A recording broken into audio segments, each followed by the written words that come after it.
Hello everyone, and welcome to another episode of Spectrum Drama, where we take a look at some of the hottest posts on Spectrum for the week and give our opinions on them. So before we get started, we're really enjoying playing with all of you guys in Star Citizen, and we want to make it sort of a more regular thing. So if any of you fancy playing with us, then join up to our Discord, give us a shout, let us know when you're free, and we can try and get a group of us together, go out and cause some carnage. Sounds like a plan. Alright, let's get started.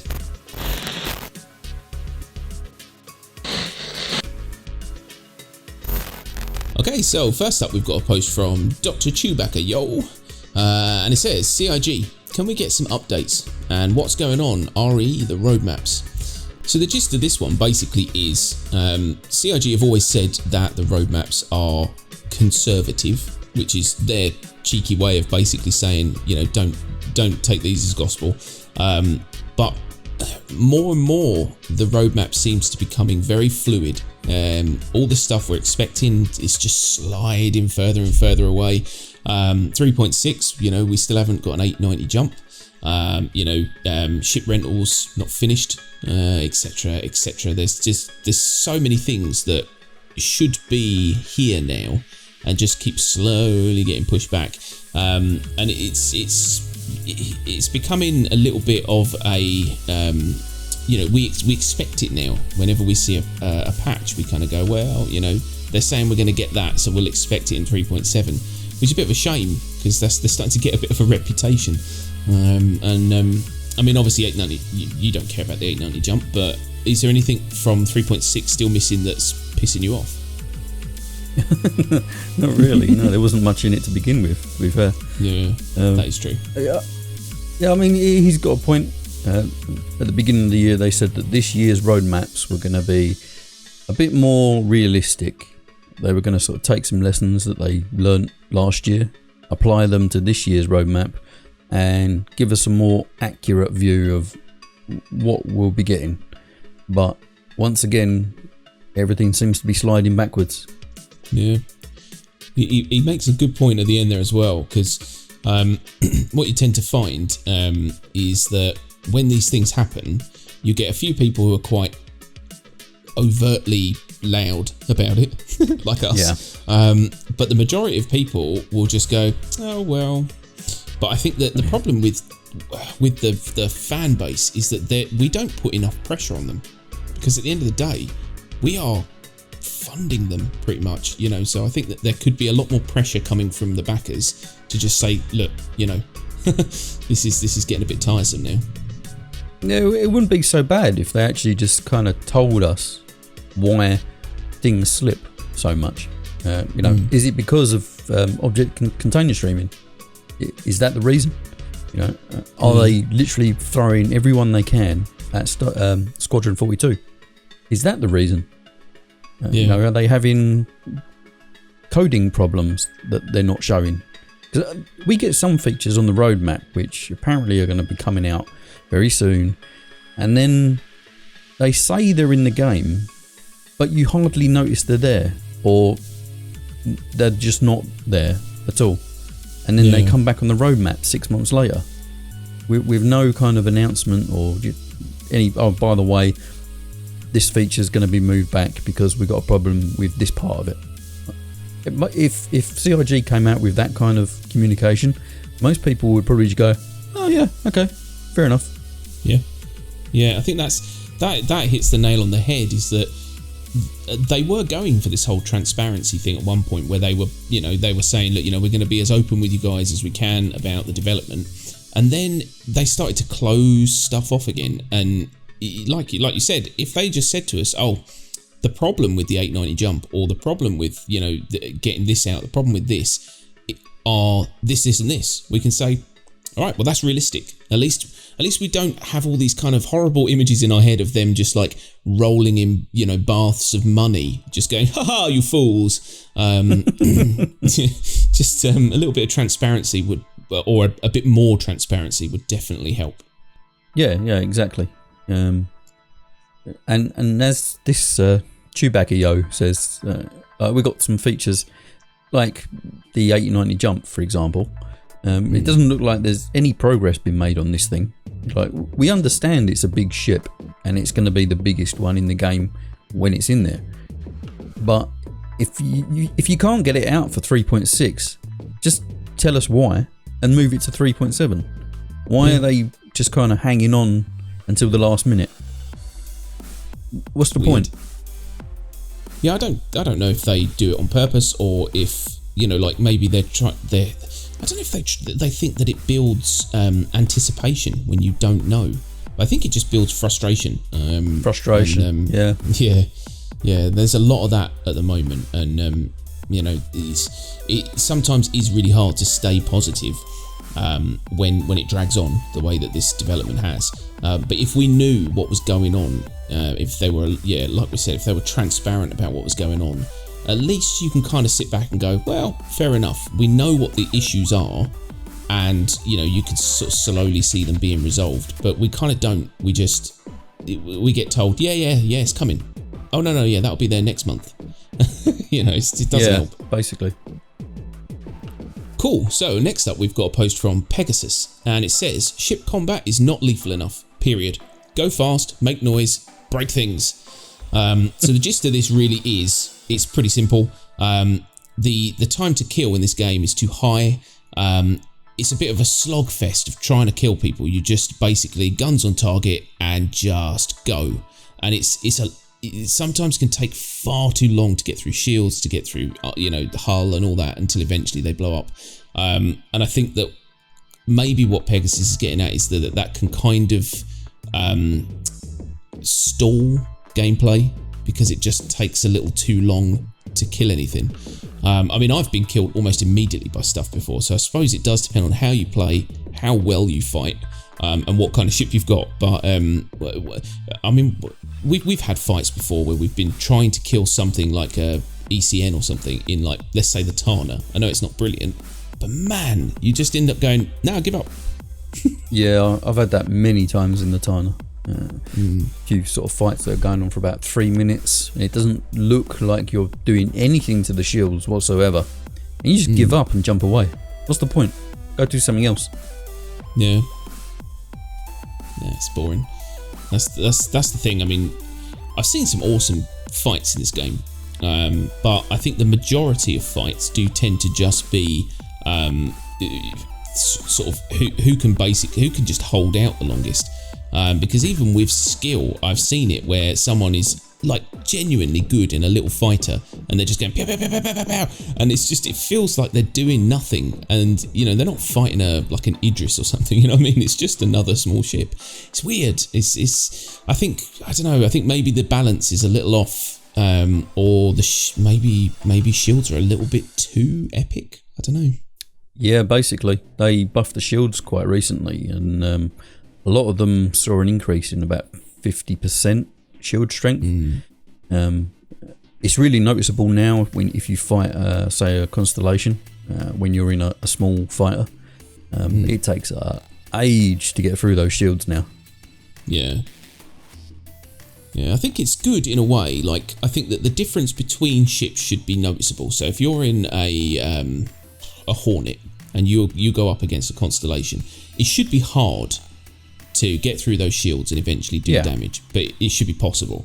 But when you're in the same class of ship and you're just going toe to toe, and it feels like an age, it just seems like if you get enough shots on target, those shields should come down a lot quicker, and it does just drag out combat a bit, I think. Yeah, I'm sure they're going to dial the shields in. They could just turn it back a little bit, just down a little bit, and it will probably be pretty spot on with the current weapon balance. But yeah, at the moment it just feels a little bit high. That's all. Yeah. Well, there you go, Pegasus. We agree, but I think that it's something that will get fixed over time once they master, shield levels and all that kind of stuff. You'll be smashing people in the face in no time. Don't worry. Okay, so next up we've got a post from Bob. Because I cannot be asked to pronounce your name, Erratic Paninis. You crazy man. What has the new law system accomplished? So the gist of this really is we all like the law system. You know, the law system in this game is awesome and you can see the promise in it. But the new law system really has, it hasn't deterred people from breaking the law.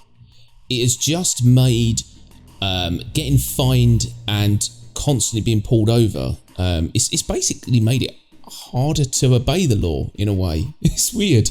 They've gone the wrong way, basically. Yeah, you're right. Yeah, I mean, we haven't really been involved in too much sort of illegal actions. No, we've been attacked a couple of times, but we haven't really done much else. But like you say, at the moment anyway, the new law system just seems to fine people who haven't really done anything wrong. We had a perfect example of that in one of our recent streams. Yeah, it's absolutely crazy. We, if you get a chance, go back and have a look at the stream. Grey Cat Carnage, I think was what it was called. And basically, we decided we were just going to see how many grey cats can we fit inside of my Freelancer Max. It's not like it's stolen. It's my bloody ship.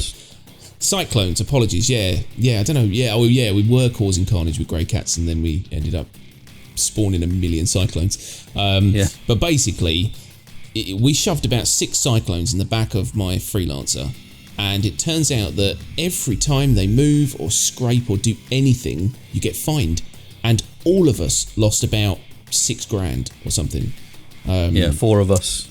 Was it 4 or 5? Can't remember now. I will say 4. Yeah, I mean, in total that cost us about 20 odd grand. I'm actually in minus figures. I've got minus 1,000 UEC because of that. All because we wanted to have fun in my ship. Makes no sense. Yeah, CIG really need to teach the law system that people in the same party shouldn't get fined for, I don't know, loading a vehicle into a ship. It's just silly. Yeah, and like, you know, for example, if you're in a party with a bunch of douchebags you don't know, but you just need to party up, and then one of them decides, oh, I'm going to shoot at your ship, and they start causing damage, well then that's squad law. You just pop in and shoot them in the face, and you get no crime stat for it. You know, that sort of thing. I'm sure that's going to happen eventually. They're going to come up with clever ways to work this stuff out, but yeah, it's currently far too twitchy, the law system, and people are just like hemorrhaging money for doing nothing, you know. Well, we are. Weird. Well, yes. Yeah, I definitely, I'm going to have to work like triply hard now to try and actually keep some money. So, but yeah, punishing, definitely, it does feel a little bit like punishing streamers who want to do stupid things to make people laugh on a stream, which is really unfortunate. So, cool. So last up, we've got a post from Jack Axton, and it says, I made the money for a hammerhead in a weekend. This is a really long post, so yeah, strap in, get a coffee, because there's a lot of reading. The gist of this basically is he made a hell of a lot of money in a reasonably short amount of time. And he explains how to do it. I mean, the things to bear in mind is his starting cash was 200k, so that's a hell of a leg up. You know, and he's got a Caterpillar, so you know, if you are making money hauling, that's the way you're going to do it. That's what it's designed for. And then underneath that, we've kind of got good and bad points, just to kind of give rough idea. Things like the profit margins went up quite dramatically recently. So instead of it being, say, about 3 to 5%, it's like 10 to 20% now. So you can really make some good money. There are some negatives he puts on there as well. Things like, you know, trade is really, really difficult unless you already own a massive ship. So kind of building up to a hammerhead, you really need to start at a Caterpillar. Trying to do it in a Cutlass is going to be tricky. So, you know, there's a lot to it. But it's really interesting to kind of read his take on it. Do you do much hauling now? Or is that kind of died off and you just do missions? How do you make your money? I haven't done hauling since about I think we tried it when 3.0 first came out, and then just never went back to it. Like he says, you need a big ship to make a decent profit for it. Yeah. If the profit margin has gone up in this patch, then it's probably a little bit better. But yeah, like he says, you need a big ship. So if anyone does have a Caterpillar or Starfarer, then trading can get you a good tidy sum.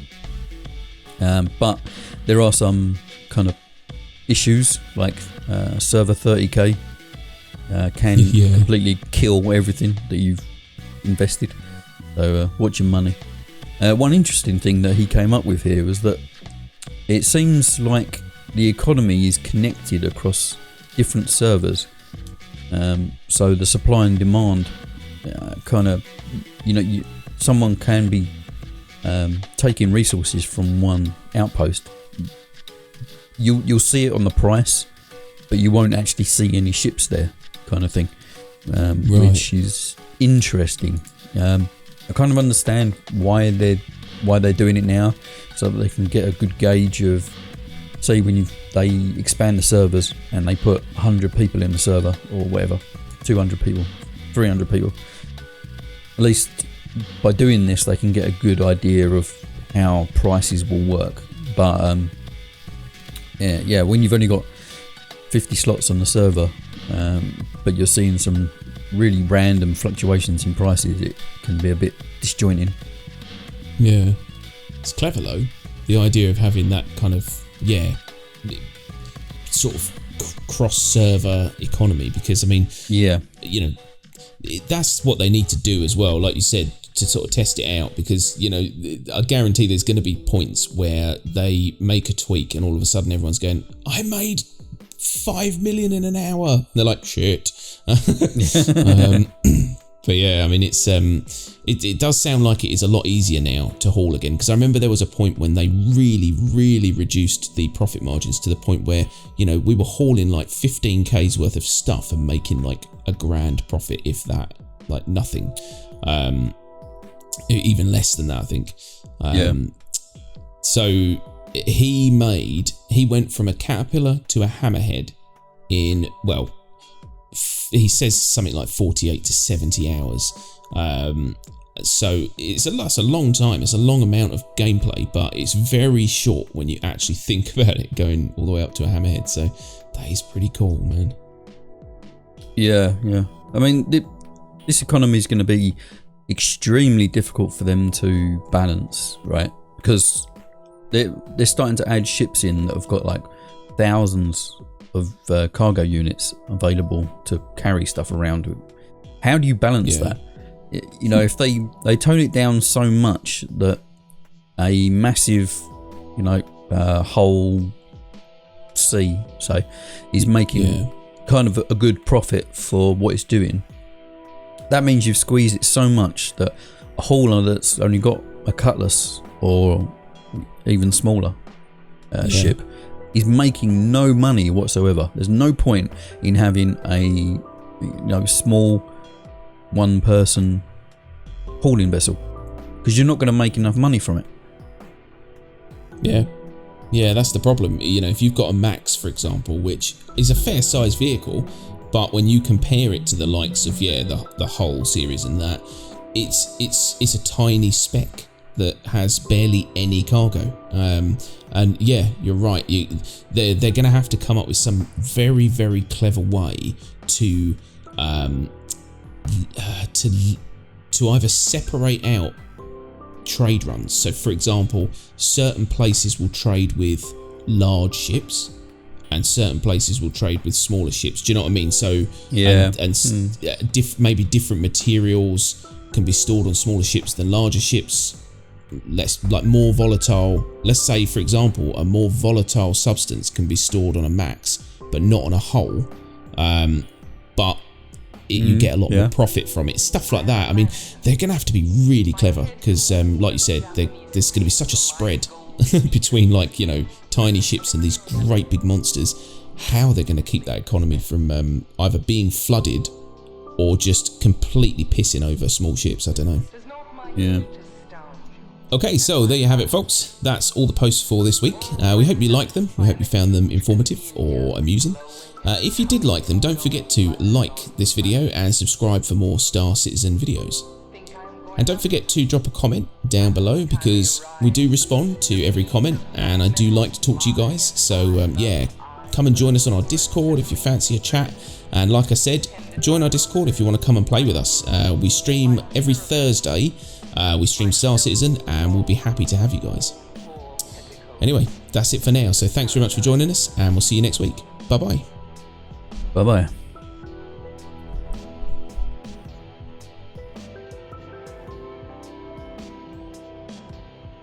Lord. God. Yeah. What is it good for? Absolutely fuck all.